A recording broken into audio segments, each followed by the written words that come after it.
ਲੋਹੜੀ ਮੁਕਤਸਰ 'ਚ ਕਰਨਾ ਤੇ ਫਿਰ ਸਾਡੇ ਪੰਜਾਬ ਦਾ ਉਹ ਤਿਉਹਾਰ ਆ ਵੀ ਜਿਹੜਾ ਮੈਨੂੰ ਲੱਗਦਾ ਜਿਹਦੀ ਬਹੁਤ ਜ਼ਿਆਦਾ ਇੰਪੋਰਟੈਂਸ ਹੈ। ਕਿਸਾਨੀ ਜਿਹੜੀ ਉਹ ਪੰਜਾਬ ਦੀ ਉਹ ਸਾਰਿਆਂ ਨਾਲ ਉੱਤੇ ਆ ਤੇ ਸਾਰਿਆਂ ਨਾਲ ਵੱਡਾ ਸਾਡਾ ਪਹਿਚਾਣ ਹੈ ਸਾਡੇ ਪੰਜਾਬ ਦੀ। ਬੇਸ਼ੱਕ ਸੋ ਇਹ ਕਿਸਾਨਾਂ ਨਾਲ ਜੁੜੀ ਲੋਹੜੀ ਆ ਵੀ ਕਿਸਾਨਾਂ ਦੀ ਜਦੋਂ ਗੱਲ ਹੁੰਦੀ ਆ, ਕਿਸਾਨਾਂ ਦੀ ਫਸਲਾਂ ਦੀ ਗੱਲ ਹੁੰਦੀ ਆ, ਦੁੱਲੇ ਭੱਟੀ ਦੀ ਗੱਲ ਹੁੰਦੀ ਜਿਹੜਾ ਉਹਨਾਂ ਫਸਲਾਂ ਦਾ ਰਖਵਾਲਾ ਸੀ।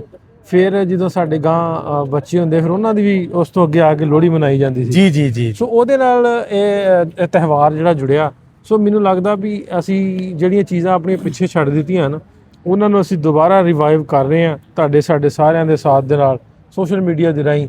ਉਧਰਲੇ ਪੰਜਾਬ ਦੇ ਵਿੱਚ ਕੰਪੈਰੀਟਿਵਲੀ ਵੇਖਿਆ ਤਾਂ ਹਰ ਘਰ ਦੇ ਵਿੱਚ ਮਨਾਈ ਜਾਂਦੀ ਹੈ ਜੀ ਸਹੀ। ਤੇ ਸਾਡੇ ਹਲੇ ਹੁਣ ਇਸ ਵਾਰੀ ਮੈਂ ਵੇਖਣ ਡਿਆ ਵੀ ਤਕਰੀਬਨ ਪੰਜਾਬ ਦੇ ਸਾਰੇ ਸ਼ਹਿਰਾਂ 'ਚ ਮਨਾਈ ਜਾ ਰਹੀ ਬਿਲਕੁਲ। ਤੇ ਅਗਲੇ ਆਉਣ ਵਾਲੇ ਸਾਲ ਦੇ ਵਿੱਚ ਇਹ ਪਿੰਡਾਂ ਤੱਕ ਵੀ ਪਹੁੰਚੂਗੀ, ਘਰਾਂ ਤੱਕ ਵੀ ਪਹੁੰਚੂਗੀ। ਬਿਲਕੁਲ ਜੇ ਇਸੇ ਤਰ੍ਹਾਂ ਤੁਹਾਡਾ ਸਾਡਾ ਸਾਥ ਰਿਹਾ ਬਿਲਕੁਲ ਸਹੀ। ਹੋਪਫੁਲੀ ਅਸੀਂ ਇਹ ਪੰਜਾਬ ਦਾ ਜਿਹੜਾ ਸੋਹਣਾ ਤਿਉਹਾਰ ਆ, ਸੋਹਣਾ ਇੱਕ ਮੁੱਖ ਆ, ਉਹਨੂੰ ਦੁਬਾਰਾ ਲੋਕਾਂ ਤੱਕ ਵਿਖਾਵਾਂਗੇ। ਇਹਦੇ 'ਚ ਕੀ ਆ? ਇਹਦੇ 'ਚ ਖੁਸ਼ੀਆਂ ਵਾ, ਇਹਦੇ 'ਚ ਹਾਸੇ ਆ, ਇਹਦੇ 'ਚ ਲੋਕ ਗਾਇਕੀ ਆ, ਇਹਦੇ 'ਚ ਹਾਸੇ ਠੱਠੇ ਆ।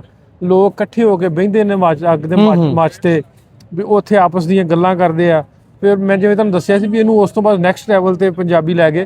ਫਿਰ ਇਹਨਾਂ ਨੇ ਆਪਣੇ ਬਾਲਾਂ ਨਾਲ ਜੋੜ ਲਿਆ ਵੀ ਨਿਆਣੇ ਜਿਹੜੇ ਜਦੋਂ ਹੁੰਦੇ ਨੇ ਉਹਨਾਂ ਦੀ ਪਹਿਲੇ ਸਾਲ ਦੂਜੇ ਸਾਲ ਲੋਹੜੀ ਕੱਢੀ ਜਾਂਦੀ, ਖੁਸ਼ੀ ਮਨਾਈ ਜਾਂਦੀ। ਅਸਲ ਦੇ ਵਿੱਚ ਖੁਸ਼ੀ ਦਾ ਤਿਉਹਾਰ ਹੈ। ਬੇਸ਼ੱਕ sir, thank you very much ਜੀ। ਤੁਸੀਂ ਅੱਜ ਬਹੁਤ ਮਸਰੂਫ ਹੋ।